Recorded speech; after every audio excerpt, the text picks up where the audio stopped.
श्रोता प्रेमियों, मैं राम सागर शास्त्री आप लोगों के समक्ष एक प्रसंग रखने जा रहा हूं, सती सावित्री।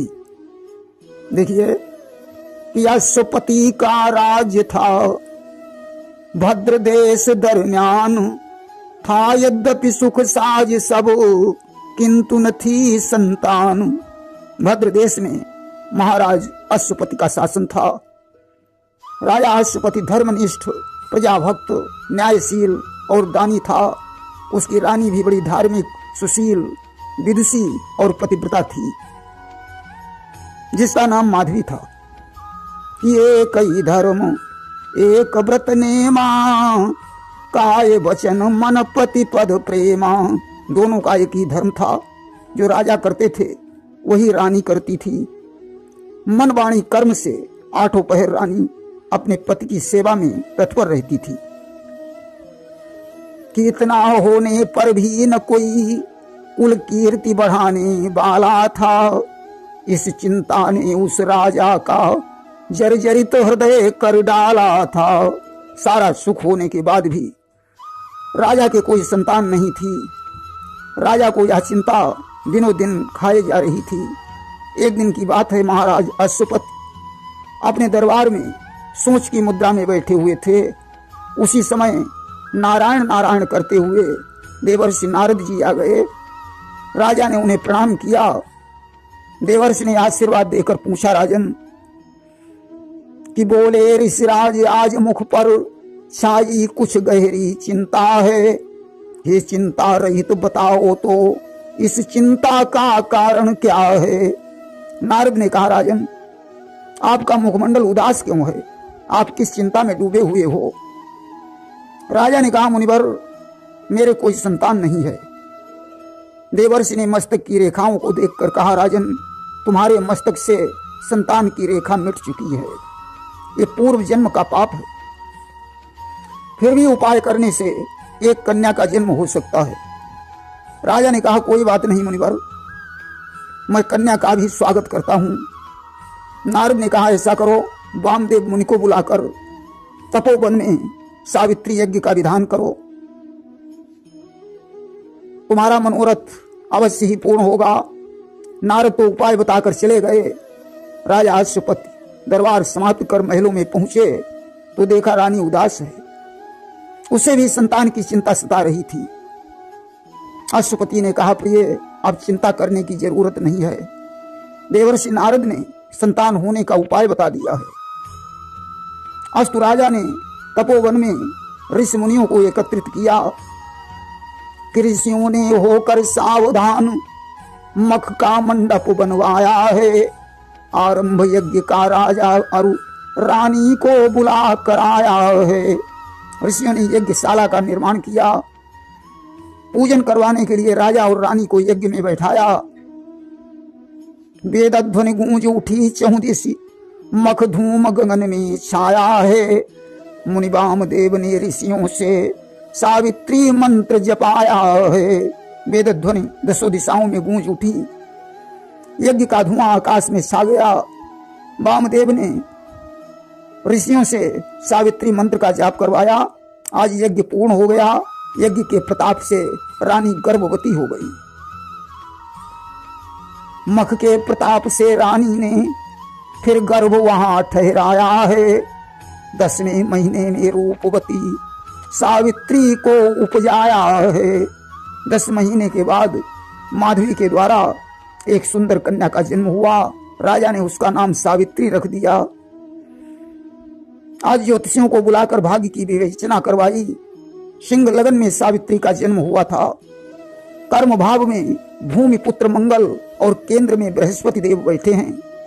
ज्योतिषियों ने कहा, महाराज आपकी कन्या बड़ी भाग्यशाली है कि जन्म से इसके तुम्हारा यश जगत में छाएगा। पुत्र से भी बढ़ के सुख पुत्री से नप मिल जाएगा। इस पुत्री के प्रताप से आपका यश बढ़ेगा। पुत्र से अधिक सुख आपको इस पुत्री से प्राप्त होगा। कि सब लक्षण संपन्न कुमारी, अहुई है संतत पियहि पियारी। सारे गुणों से युक्त यह पुत्री अपने पति को बहुत प्यारी होगी। और जाकर नाम सुमेरी संसारा तिय चढ़ी पतिव्रत यशिधारा। इस पुत्री से संसार की स्त्रियां पतिव्रत धर्म की शिक्षा लेंगी। धीरे धीरे कन्या विवाह की योग्य हो गई कि हो गई सयानी। कुछ दिन में सावित्री राजकुमारी है। उपजी विवाह की मन चिंता राजा रानी को भारी है। सावित्री विवाह के योग्य हो गई। राजा रानी को उसके विवाह की चिंता सताने लगी। राजा ने मंत्री को भेजकर वर की तलाश करवाई, परंतु सावित्री के लायक कोई वर नहीं मिला। तब तो राजा दुखी हो गया कि हे विधाता, क्या तूने सारी दुनिया में सावित्री के योग्य वर ही नहीं रचा? क्या मेरी पुत्री कुंवारी ही रहेगी? मंत्री ने कहा, महाराज ऐसा करो, सावित्री को स्वयं भेज दो, वह अपने वर की तलाश स्वयं कर ले। राजा ने आदेश दे दिया, हे पुत्री, तुम अपने वर की तलाश स्वयं कर लो। सावित्री सखियों के सहित रथ पर सवार होकर वर की तलाश करने चली। उस वन में पहुंच गई जहां सत्यवान लकड़ी काट रहा था। रथ खड़ा कर दिया, उस वन की सुंदरता को देखने लगी। सखियों से कहती है कि सखी अवलोक नयनों से चमन में क्या बहार आई। खिली हर रंग की क्यारी फवन में क्या बहार आई। तब तक एक सखी की नजर सत्यवान पर पड़ी। उसने सावित्री को इशारा किया, देखो कितना सुंदर राजकुमार है, इसे अपना पति बना लो। सावित्री ने कहा, ठीक कहती हो, इसे ही वर हेतु चुन लिया जाए। पास में पहुंची, उसने अनुरोध किया, अय राजकुमार जरा नीचे उतर आओ, मुझे कुछ आपसे बात करनी है। सत्यवान ने कहा, राजकुमारी, एक लकड़हारे को राजकुमार कहकर क्यों लज्जित कर रही हो? आप राजकुमारी हैं, इसलिए मुझे आपकी बात तो सुननी ही पड़ेगी। उतरा। सावित्री ने जाति वंश का प्रश्न किया। सत्यवान बोला कि रतिरंभा सम सुंदरी भुवन मोहिनी बाम। पूछ रही हो किस लिए जाति वंश का नाम? अरे आप जाति वंश का प्रश्न मुझसे क्यों कर रही हो? मैं एक लकड़हारा हूं। सावित्री ने कहा, नहीं, हीरे की चमक कभी छुपाने से नहीं छुपती। आप जरूर कोई राजकुमार हैं। सत्यवान ने कहा, तो सुनो कि साल्व देशवासी क्षत्रिय नृपदुम्त सेन बलधारी हैं, वह मेरे पिता वृद्ध से व्यासुजान महतारी। मैं साल्व देश के राजा दुम्त सेन का पुत्र हूँ। सैव्या हमारी माता का नाम है। वीर सिंह जो हमारे पिता का मंत्री रहा, उसने राजा गजपति सिंह से मित्रता करके मेरे पिता का राज्य छीन लिया, उन्हें बंदी बना ले गया, तीर की नोक से उनकी आंखें फोड़ डाली। तब से हम लोग वशिष्ठ जी के आश्रम पर रहते हैं। मैं उन्हीं की यज्ञ के लिए लकड़ियां काट रहा हूं। सावित्री ने कहा, ऐसा करो, तुम मेरे साथ विवाह कर लो। सत्यवान बोला, अरे राजकुमारी, ये क्या कहती हो कि निर्धन हूं मैं कंगाल, तुम हो राजकुमारी, तुम हो राजकुमारी। क्यों दीन जान कर हंसी करती हो हमारी, करती हो हमारी। अरे क्या तुम मेरी हंसी कर रही हो कि पेवंद नहीं लगता दुसाले में टाट का, दुसाले में टाट का। विश्वास नहीं बात पे होता है तुम्हारी, होता है तुम्हारी। कहाँ आप राजकुमारी, कहाँ मैं कंगाल व्यक्ति? मखमल के दुपट्टे में टाट का पेबंद क्या शोभा देगा? सत्यवान ने कहा, खैर जो भी हो, आप मेरी माता के पास चलो, उनका जैसा विचार होगा मैं स्वीकार कर लूंगा। सत्यवान आज सावित्री को माता के पास लाए। माता सैव्या ने प्रश्न पूछा, बताया, मैं राजा अश्वपति की पुत्री सावित्री हूं, आपके बेटे के साथ विवाह करना चाहती हूं। माधवी ने अपने दुर्दिनों का बखान किया। सावित्री ने कहा, मां, या तो दुखों और सुखों का चक्र संसार में चलता ही रहता है। महल होते हैं खंडहर, फिर वही खंडहर महल होते, तमाशे करते रहते हैं जमीनों आसमां से। आपके बुरे दिनों के बाद फिर अच्छे दिन आएंगे। आज शादी का प्रस्ताव स्वीकार हो गया। सावित्री घर लौट आई। पिता ने पूछा, पुत्री क्या वर मिल गया? सावित्री ने कहा, हाँ पिताजी। बात पूरी नहीं हो पाई, तब तक नारायण नारायण करते हुए देवर्षि नारद जी आ गए। राजा ने देवर्षि का स्वागत सत्कार करके सावित्री से फिर पूछा, पुत्री वर के बारे में बताओ। सावित्री ने कहा, दुम्तसेन के पुत्र हैं, उनका नाम सत्यवान है। नारद ने कहा, राजन यह संबंध ठीक नहीं रहेगा। बोले क्यों? कहा, सुनो, सत्यवान अल्पायु है, उसकी उम्र 1 ही वर्ष शेष रह गई है। कि साल भर जिंदा रहेगा, बाद में मर जाएगा। सत्य सावित्री को विधवा आपकी कर जाएगा। इतना बताकर नारद तो चले गए। पिता ने सावित्री की बात सुनकर उसे बहुत समझाया कि दूसरा वर चुन लो। सावित्री ने कहा, पिताजी दीर्घायुरोऽथवाल्पायुः सगुणो निर्गुणो पिबा सकृदो व्रतो मया भर्ता न द्वितीयं वृणोम्यहम्। पतिव्रता अपने वर का एक ही बार चुनाव करती है। अब सत्यवान निर्गुण हो, कंगाल हो, अल्पायु हो, मेरा तो वही पति है। अस्तु सत्यवान के साथ सावित्री का विवाह हो गया। सावित्री ने शाही वस्त्रों को उतार दिया, साधारण वस्त्र पहनकर सास ससुर और पति की सेवा करने लगी। सावित्री जानती है कि बरु पावक प्रगटई ससिमाही, पर नारद वचन अन्यथा नाही। भले ही चंद्रमा में आग प्रकट हो जाए, लेकिन नारद के वचन कभी झूठे नहीं हो सकते हैं। सावित्री ने 21 दिन के फिर निर्जल व्रत कर डाले हैं। अब सत्यवान लकड़ी लेने जंगल को जाने वाले हैं। सावित्री ने 21 दिन निर्जल व्रत किया, वट वृक्ष की पूजा की। आज सत्यवान की मृत्यु का दिन आ गया। यमराज उसके प्राणों को लेने के लिए तैयारी कर रहे हैं। सत्यवान लकड़ी लेने के लिए जंगल में जाने का विचार करने लगा।